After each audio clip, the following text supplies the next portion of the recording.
Alam mo, kailangan turuan rin natin ng lecture yung Renz na yun eh. Kailangan respakin rin natin yun eh. Patawa ka. Bakit? Kaya lang naman mayabang yung Renz na yun. Kasi hindi tayo gumaganti. Bro, alam mo, hindi natin kaya si Renz eh. Pero alam mo kung ano, yung mas pinoproblema ko, alam mo kung ano? Si Angel. Alam mo, sumama ka sa akin. Saan? Basta. Get up! Get up! Tara. Sumama ka sa akin. Halika. Angel! Ikaw! You see this guy? This nerdy guy? Isa siyang sinungaling. You know why? Hindi totoong siya yung pumigil ng snatcher mo. He didn't even know na snatcher yung taong yon.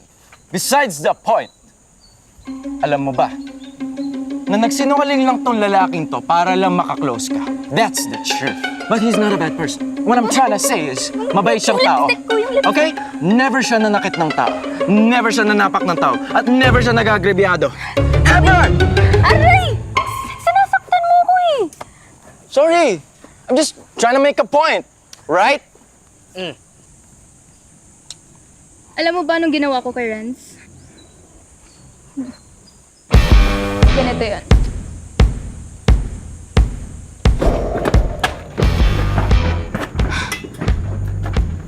Bakit mo ginawa yun? Why do you hang out with losers? Bakit gusto mo ako sumama sa'yo? Bully? Isang katulad mo?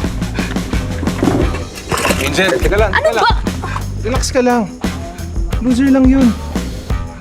Hindi naman siya isa sa atin eh. Loser? Loser pala. Loser. Oops, you missed! Ah, you miss pala ha? You miss? God.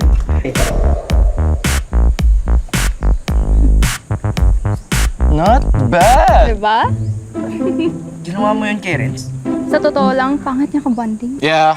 So, okay lang sa'yo na nerd ako, na loser ako? Wala akong pake kung sino ka. And plus, tigilan mo na yung pagsasabi mo na loser ka. So, okay lang sa'yo na makipag-hangout sa amin? Of course! If hindi ka invited sa party ni Renz, ako mag-invite sa inyo. Saan? Sa birthday celebration ko, doon ulit sa cafe sa kanto, oh. Ayun, doon. Aray! Aray! Ay! Sakit? But anyway, friends na tayong tatlo, ha?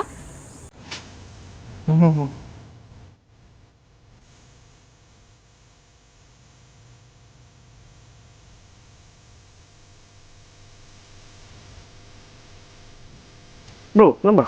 Kanina ka pa. Johnson? Are you okay? Johnson? Ano, bro? Ba't ganyan itsura mo? This is not you. This is not us. Bro, kailangan natin mag-fit in. Fit in. Fit in. Anyway, ano pala Fit susuot mo in. sa birthday ni Angel? About that birthday party. Baka nakakalimutan mo may Comic Con tayo that day. I already bought the tickets, bro. Bro! No. Bro! No. Bro! No. Bro! No. I said no. Bro, minsan lang tayo maimbitahan sa party. Go to the birthday party if you want. Diba nandun ng girlfriend mo? I'll just go alone to the Comic Con. Alone. I don't know, baka ibigay ko yung ticket mo sa iba. Hey! Diba? Saan na galing to? Friends? Uy! Balita ko Kaya invited kayo sa birthday ni Angel ah. Oh, we are. Siya. Bro, chill. Kung ano man nangyari sa atin dati, move on na tayo. Okay na tayo? Oo naman. Punta kayo sa birthday ni Angel ah. See you there.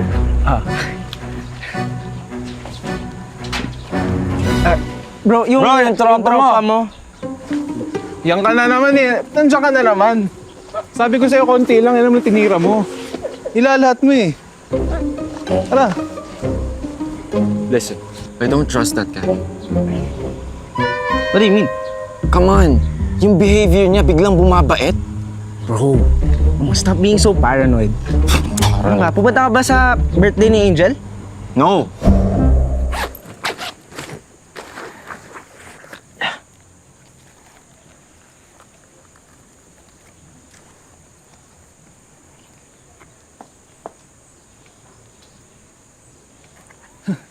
Akala ng loser na yun, okay na kami. I never forget, dude. Alam mo, nagkunwari lang ako makipagkaibigan sa kanila para mas madali ako makaganti. Dapat, alam na mga nerds na yun kung saan sila dapat lumugar. Kakawawain ko sila. Akong bahala. Sinasabi ko sa'yo, bro. Tama ang gut feel ko. May masamang balak yung rents na yon. Vince. Baka naman, mali lang yung narinig mo. Or baka pinaprank ka lang ni Renz. No! No! Hindi mo ako nag-gets. Hindi niya alam, narinig ko yung conversation nila. Vince, alam mo kung galit ka kay Renz. Pero bro, come on. Kahit ano namang sabihin mo. Pupunta pa rin ako sa party ni Angel. Hindi ako sasama sa Comic Con. Oh! That's what it is. Tingin mo, ganun ako, no? Na gumagawa lang ako ng kwento para hindi ka tumuloy sa birthday party. You think I'm that low? Hindi ako nagsabi niyan. Siguro totoo nga sinasabi mo. Maybe people do change. And in this case, it's you.